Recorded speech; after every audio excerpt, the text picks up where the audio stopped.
Naa sa rooftop sang munisipyo sa kadamo sang lugar. Ano bang advantage? Wala sila dito. Ay, grabe ka. Grabe ka pa dito ba? Sa rooftop sang munisipyo, ano ang advantage? Wala ibang tao, correct? Ah, ano ma'am? Aladlok na ba si Tikwang? Sir, nga sa kadamo sang lugar nga dito mo gid dalon sa rooftop sang munisipyo sang Esperanza. Nga dito para Lino nga mahangin pa.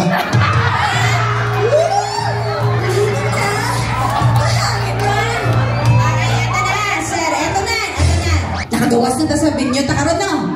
Bakit anay ka mo sa gawas? Kaya mag-message na timo na kami na. Ti ari na, hagadon mo si Ma'am Irene.